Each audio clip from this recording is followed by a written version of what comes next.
So just wanted to make a quick video to actually show you how I walk through a house through an investment standpoint. And because I'm an investor, so I just wanted to show you how I look at from my eyes, right? So the main thing I look at is if there are a lot of major problems, right? So sometimes you also have to take a look into the small problems as well, that you can fix. But some of the problems you can fix, and some of the problems are expensive. Okay, so first thing, this is a small problem. If you actually look at the gravel over here in the driveway, is actually right not very good. So if you have a really nice car and you have a bump, I mean, your front bumper can be damaged, right? So some potholes, this is something that you can fix. It has a big lot.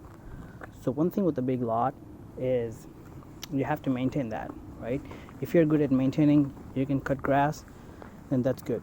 Okay, so let me do a quick walkthrough of the house, right? And so this house does not have a garage. So if you have a house with a garage and a house without a garage, the house with the garage is actually worth a little bit more, because some people like to keep their car secure in a garage, right? And the siding of this house is not bad. So when I go to a house, I actually take a look at the things, like if there are any major cracks in foundation, right? Some of these things you won't even find in inspection, because inspectors sometimes have so many things going on, they forget to look at the small details, right? So this is not a major crack, but you want to make sure that that crack is filled in, because if it's not filled in, then you will have like water coming into the basement, right?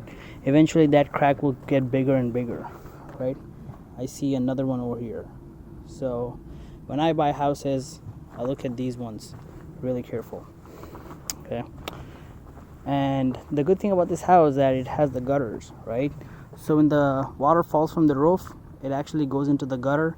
The gutter goes into the drainage, right? If you don't have proper gutter system, the water can actually, keep falling on the ground, kind of like this, and create these holes using which the water can go into the basement, right? So that's something you have to be a little bit careful. But one good thing about this house is you can also make this wheelchair accessible by putting a wood slope over here, and then you can just make it wheelchair accessible as well. At the same time, you can walk on it, right? So the first thing you enter into the house, I actually look at the living area. Okay, this living area is great, but if you actually take a look at, there is a problem. Most of you guys would not really recognize that problem. The problem is basically, if you have small kids, toddlers who are looking to learn to walk, when they will walk, there are chances that they can fall over, right? They can also fall over from here too. So that's a little bit that you have to think. If you have toddlers, you have to be a little bit careful. So one thing you can do is you can actually put some small gates that you can avoid with that, right? These are hardwood floors. So the good thing about the hardwood floors is these floors are made up of wood. There is laminate and hardwood. You have to have a little bit experience to actually differentiate between what's laminate and what's hardwood. So laminate is an engineered wood.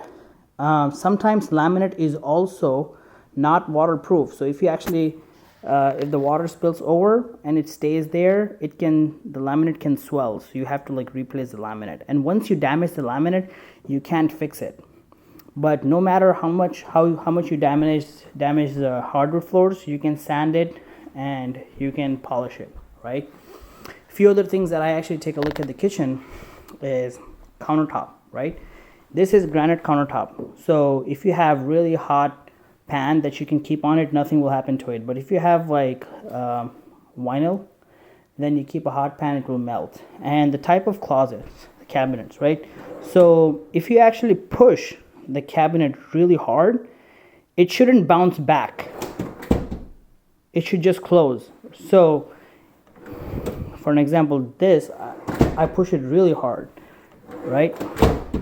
It it should not bounce back. If it bounce back, those are not good quality cabinets. Second thing is another higher quality slow close. So if you close it, it will stop over here and then close it. Okay, so that's another type of cabinets as well.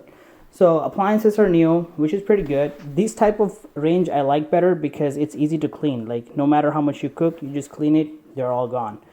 But the one which have the coil, I don't like them because it's hard to clean and they get dirty pretty fast, right? Microwave is really nice, and this one has a chimney as well over here. So if you have, cooking really spicy food, then all this smoke will go out of the house. So which is a very nice thing. Has a fridge as well, so you don't need to have a separate filter because it will take care of the filter system as well. Okay, that's another good thing about this house. So every house you see, there are some benefits and there's some disadvantages. Also, always you have to look is if it has minor problems, then you don't buy it. This bathroom is remodeled. So the newer style is basically having a glass door, which is good, and they have replaced all the faucets, which is also a good thing, right? It has a nice new, mirror and everything. And let me show you this bedroom. Okay, so this is a really nice master bedroom, and this is a 3-bedroom house, and they have a separate nice bathroom, right? It has tub, it has a glass shower, really nice. Updated new style sink. Okay, so let me show you another bedroom. So this is another smaller bedroom. So this is small, so if you see, like, you can't really put a big bed in a dressing room in here. So most of the time you actually see one of the bedrooms is big, another is small. So that is something you can't fix it. You can't make this bedroom bigger unless you're really creative and you want to spend a lot of money on it, right? Another problem I see with this house, they actually call this as a 3-bedroom house. However, the another bedroom that they have is small. Okay, so this bedroom that we're taking a look at it, this one is really small. So right, if you actually put a bed over here, then you're probably not gonna have much space. So that's the reason they made an office. So this is basically a 2-bed house, but you can break this wall and open up this bedroom and make this a bigger bedroom, right? What you can do is you can put a wall over here, right, and then make that bedroom a bigger one.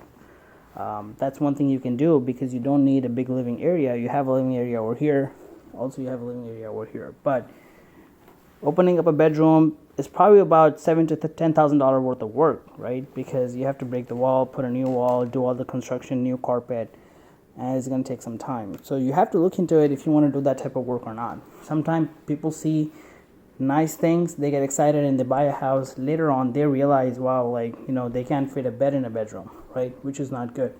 So I hope that helps. If you have any questions, anything, let me know. Okay, thanks.